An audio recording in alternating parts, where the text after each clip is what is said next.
ঈদের পরের দিনকেই আমরা ঘুরতে বেরিয়ে গিয়েছিলাম বিকেলবেলায়। তো আমার ভিডিওটা আপলোড করতে একটু দেরি হয়ে গেল। আর আমরা পলসনটার পাপ্পু ধাবা ফেমাস, সেটা তো অবশ্যই তোমরা জানো। তো ওই সাইডে একটু যাচ্ছিলাম, আর এদিকে একটু থেমে আমরা একটু ফটোশ্যুট করে নিচ্ছিলাম। আর দেখো পলসনটার কাছেই আমরা আছি, চলো তোমাদেরকে একটু দেখাই। দেখো তোমরা দেখতে পাচ্ছ ওইখানটায় আছে পাপ্পু ধাবা। তারপর একটু পরে যাবো। বাবারে এত ভিড় দেখে তো আমরা অবাক হয়ে গেছিলাম, বাইরেই পা ফেলা জায়গা হচ্ছিল না, তার ভিতরে যাব কি করে। আর গাড়ি দেখেও তোমরা বুঝতেই পারছো। তো আমাদের পাশে এখানে রেড চিলি ছিল, তো আমরা ওখানেই চলে এলাম। এখানে আর একটা ফেমাস আছে তাস্তির বলে, যেটা পরে একদিন আবার তোমাদেরকে দেখিয়ে দেবো। বাইরের ডেকোরেশনটা খুব সুন্দর করেছিল। আর তোমরা সবাই জানো যে ঈদের পরের দিন থেকে অনেকটা ভিড় থাকে।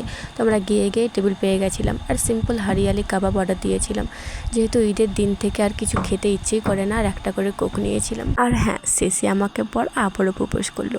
আজকে এইভাবেই কাটিয়ে দিলাম। কেমন হয়েছে ভিডিও অবশ্যই জানাবে।